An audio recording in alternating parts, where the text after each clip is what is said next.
follow your heart. What makes you happy? For me, and I can only speak for myself, I want to say you, but what works for me. I've made poor decisions in my past, in my life, and those decisions were not heartfelt. It was something that I would strategically think, well, if I do this, if I do that, if I do this, then I would go ahead and plan the outcome, and that's when I always got in trouble. So for me, it's all about, man, you got to feel it. It's like, I want to do this. It's like, who loves to come to an office and make, it used to be called cold calling. Now it's like, my research is, Facebook, social media. I have friends there who knows a friend, and that's how I connect with people. So I love marketing. I love to introduce myself to people. And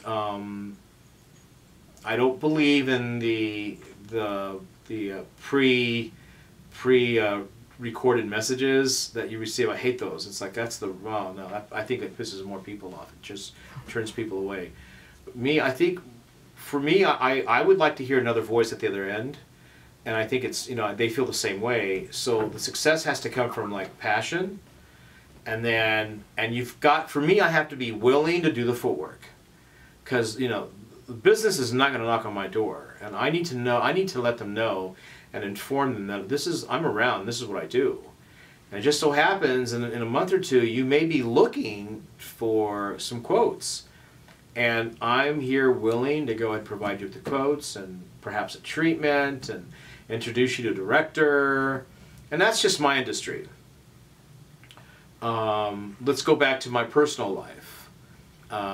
For somebody who feels like they've got some obstacles, but they know they're really good at that, I think it's very important, and for me was to get my life in order, my internal being in order first. And once I got that in order, then I was able to communicate that excitement and success and triumph, onto other things. And so I think everybody has art. I think everybody thinks art. I think everybody pretends, like when they watch the Academy Awards. I think a lot of people that watch that, wow, I wonder how that feeling is. Well, they may not want to be an actor or an actress, but maybe there's something else that they may want to be recognized at. And so I think everybody's hungry for success.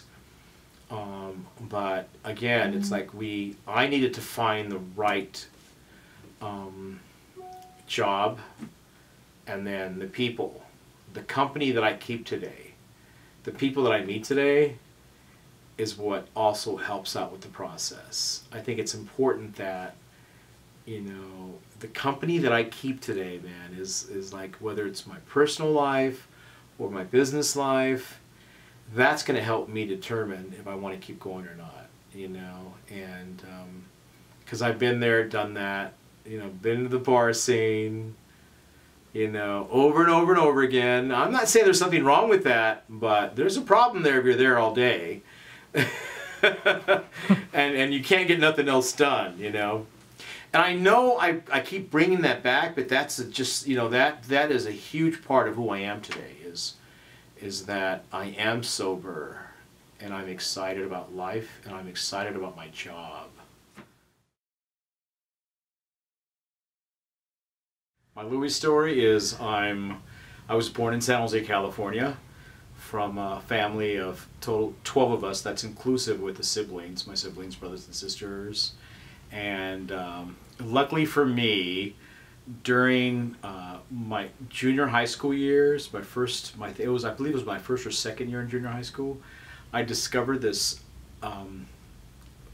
old man candle maker, and he taught me in his store basement. My mother was all freaked out. What the hell am I doing down there?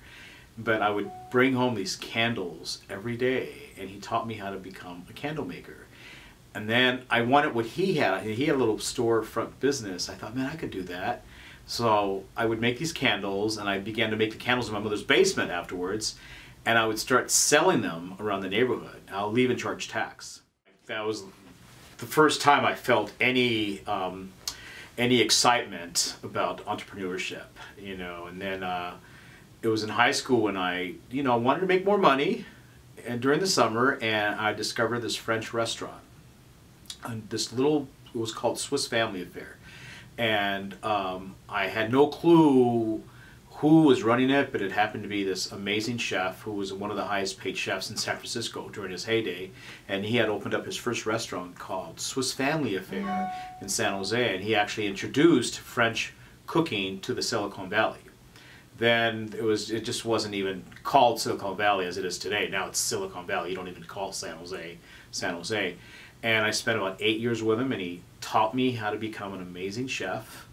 And from there on, I moved on my own to Anchorage, Alaska, and introduced crepes to Anchorage.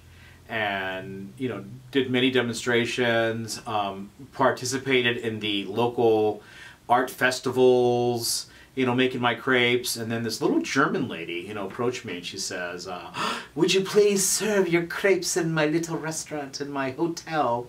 So she had this turnkey opportunity for me. And then I opened up the creperie there, which was called the Floating Creperie and Cappuccino Bar. And in those days, I was like 24 years old, so cappuccinos was like, oh my God, cappuccino. You know, it was just like something so new. And that's when I discovered catering. And it was really awesome to be able to prepare this food at my home-based kitchen and deliver it to a beautiful home or business, lay it out, and have all these people just like look at it and say how beautiful, because I was European trained. So, you know, my sculptures that I did, they were pieces. My trays of food were, you know, sculptures of art. And so people took notice of that. So the newspaper did a story on me in Alaska and blah, blah, blah. And then I spent 3 years there. But prior to leaving Alaska and coming back to Lower 48, I discovered Dutch Harbor, Alaska, where they fish the king crab. And it was just amazing being out there. I mean, who goes to Dutch Harbor, Alaska? I mean, you're 300 miles away from Russia, out in the Bering Sea. And that's where I discovered my first snow blizzard. Now, so you asked me what made Louie Louie. Well, you know, all these adventures that I've partaked in such an early age. You know, and I was given amazing responsibility at that age. Not only that, but I was also in the spotlight. So, you know, you can imagine my ego. It was like exciting. And so I came back to Lower 48 and soon discovered that I had this passion for feeding people at their location. And I remember that first call that I received, and it was this producer. He wanted his film crew to be fed, and he said film crew, and I thought, geez, I remember I always wanted to like even be an actor, you know, since I was a kid. You know, I would go to the theater, to the movies with my parents, and it was so exciting. And then right after that, he must have given my name to somebody. This concert promoter came to San Jose, and I remember feeding my first backstage event. It was for Andrea. He was the artist that developed the electrical harp. Andrea something. It was awesome. Backstage, man. It was exciting. You kidding me? It was like, whoa. And then right after that, I began to receive calls to continue feeding crews. And then I discovered Hollywood, you know, and I moved to LA. And then from there on, you know, my God, it was just like, it was amazing, because my first television show that I worked on as a caterer, craft service man, was Twin Peaks. That's working with David Lynch.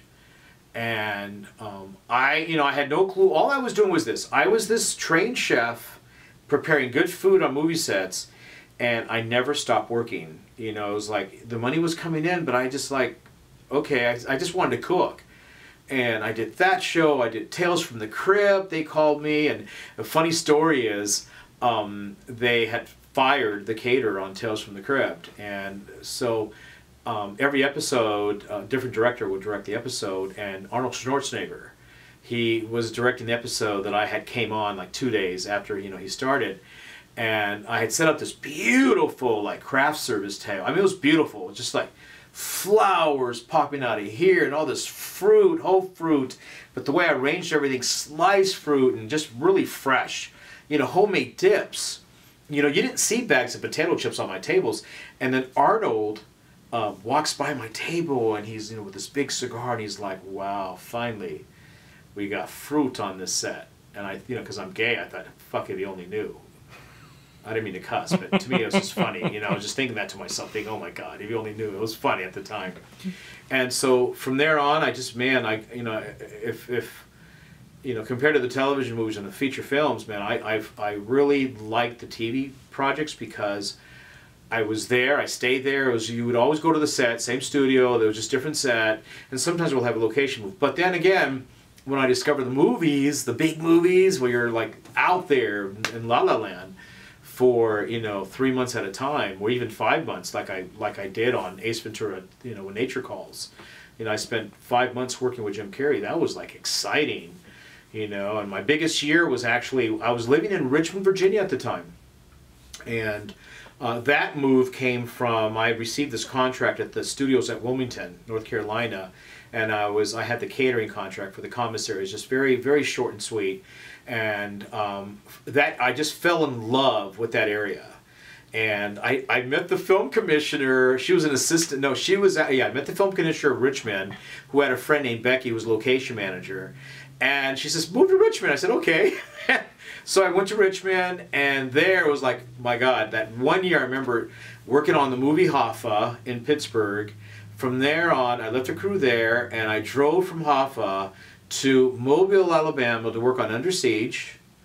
And that ended, I did the whole show, and then I got called to do Ninja Turtles 3 in Astoria, Oregon. You can imagine, Richmond, you know, into Pittsburgh, Pittsburgh into Mobile, Alabama, Mobile, Alabama into my Northwest. I was, man, by the time that year ended, man, I think I had spent at least 7 months on the road. You know, I was like a gypsy, and I loved it though, you know. So, you know, time passed by. You know, I've been on a lot of projects, a lot of, remember the movies of the week was a big thing. This is before all the cable shows. It was movie of the week, you know, on regular broadcast. So I remember catering a lot of movies of the week. And, but something, when my heart wasn't satisfied yet. I knew that you know, that wanting to become an actor, you know, still stood out. And to me, it was just an inner passionate, you know, thing I wanted to do. And so I thought, no, if I'm going to jump into this, I'm going to have to sell my catering business. And it was right after I got hired for the Olympics in Atlantic City. I fed the media crew there, and then went on to feed President Clinton's inauguration's media department. Like, it was amazing. That's when I said, that's enough, that's stuff. So I sold my catering business called Louie on location to my executive chef. And I started working production. I wanted, if I'm not going to be an actor, I'm going to be a producer.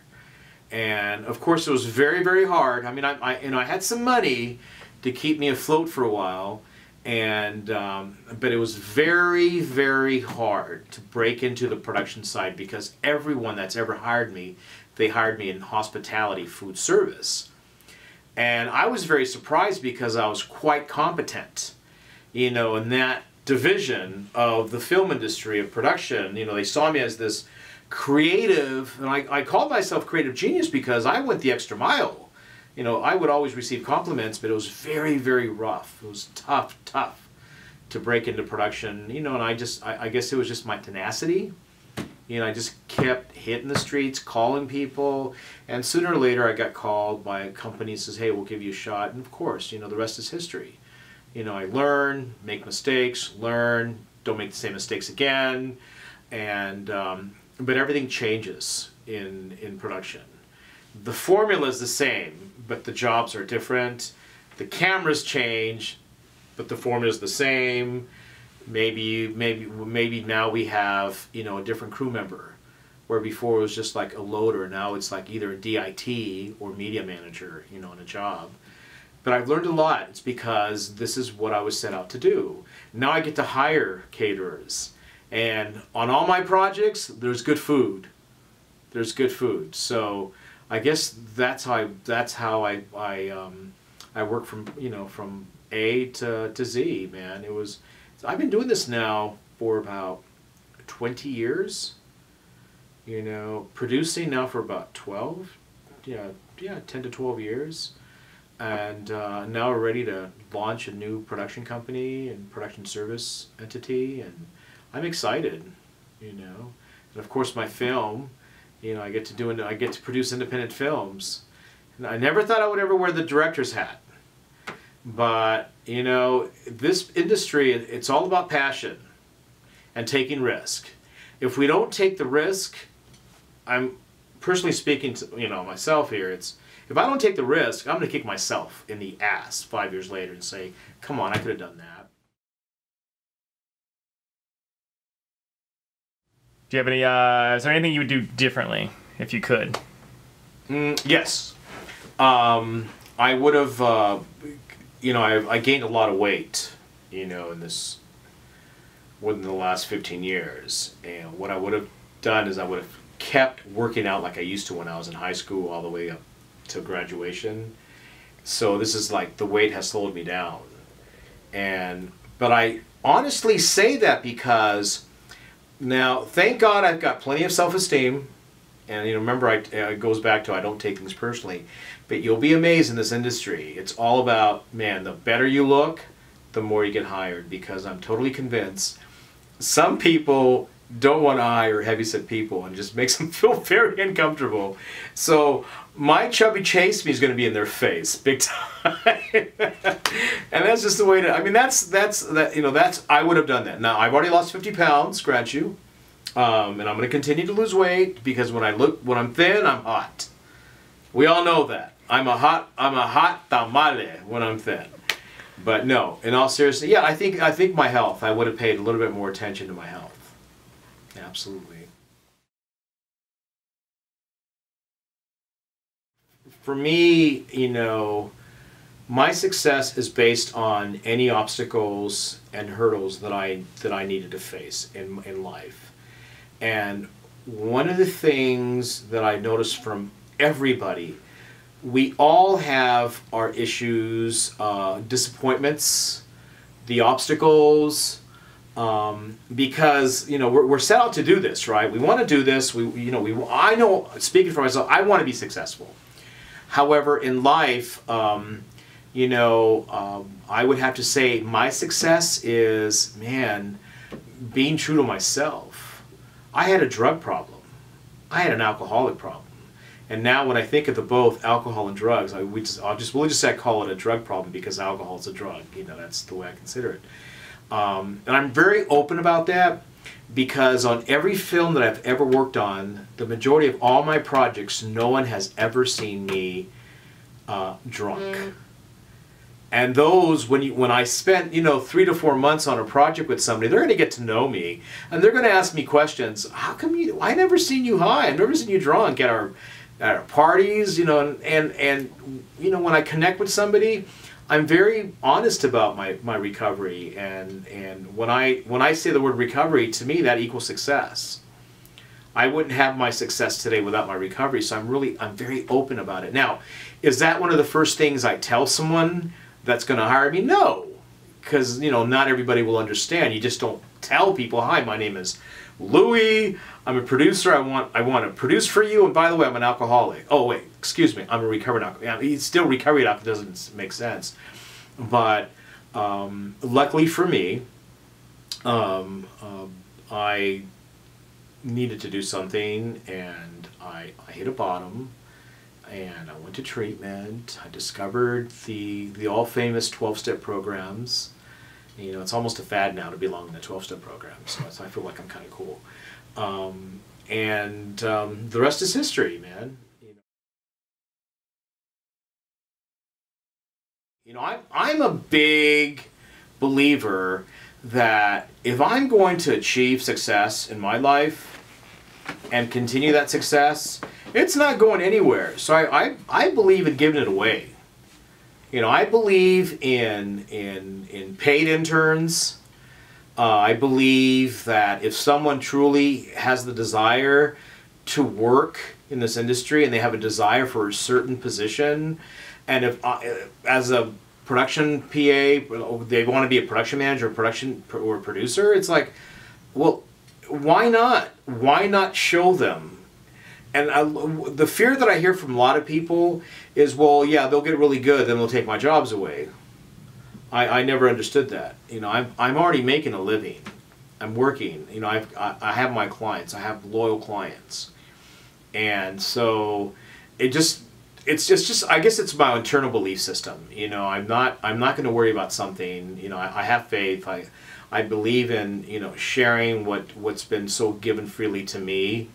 You know, and so today I would say the biggest obstacle for anyone who has achieved success in the industry is that it's not like it used to be, you know, 10 or 12 years ago, you know, with digital, you know, being the number one, you know, I guess genre of technology to go and produce the projects. Everybody has digital cameras now. Everybody's grandparents are producers now. Everybody's producing something. Everybody has a friend who owns a business. So rather than going to that established, you know, production company, they'll have their friend do it for like pennies. And so I would say that's an obstacle that I'm not only faced with, but I believe everybody is. You know, and it's a problem with everyone in the industry. There's just so many people in production now. And which brings me to social media. I'm really happy to know that certain companies specialize in that. There's certain companies who, you know, work the big national commercials, which that alone is a director-driven, you know, industry there. If you're going to be getting hired by any ad agencies, you're going to be a solid director, and it's a director-driven industry.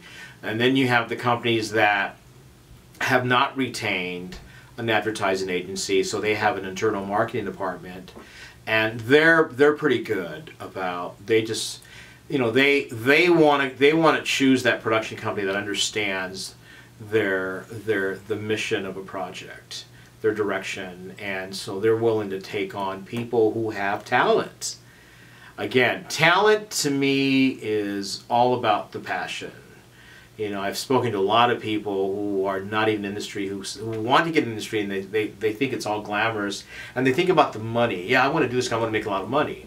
Well, that's not why you do this. If you're thinking about the, you know, the success in dollars, you're never going to get there. You know, I think there has to be, a person has to be quite good at what he or she does in order to make top dollar. And you almost have to be different. You know, you have to, like, the trendsetter in this industry. Now, I don't know how that interacts with obstacles, but, you know, I guess it does. You know, because there's so many variables now in our industry to watch out for. You know, and for me, I have a routine. I know what I'm good at. And I try not to pretend that I know everything. If I don't know something, I'm going to ask. What does this mean? You know, we have amazing camera techs here, and DPs that I work with that I know. If there's a certain type of lens that I've never heard of, I'm going to certainly ask, what's the benefit of using this lens? You know, I'm not going to get in trouble, you know, and look like an idiot, or, you know, blame shift and blame, oh no, that's so-and-so's fault because, you know, I'm ignorant about, you know, what I'm renting. You know, to me, it's knowledge is everything in this industry. But it goes back to the attitude, man. We have to have a good attitude, and we got to be willing to be approachable and teachable.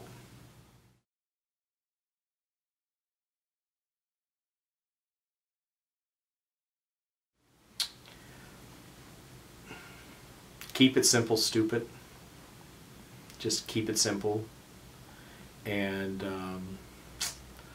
again, it's all, just go for it. Just go for the gusto, go with your heart, and if you make mistakes, you're successful. You just learn something that you never have to make that same mistake again. and but also connecting with the right people. No matter where you go, you're going to have a third of the film population. Now, I'm only speaking film because that's all I've been doing for a long time. They're going to act like Mr. Hollywood. Yeah, we'll see you in my next one. I'll call you my next one. It's just for those in the film industry, you just attend the film festivals, attend them all.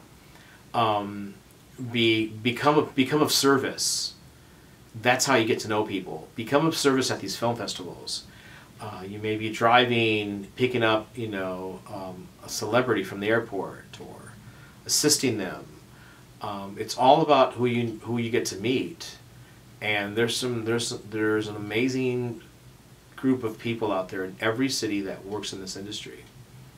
It's those you connect with, and if you make it and you become established, I say the last fulfillment, internal fulfillment, would be give it back.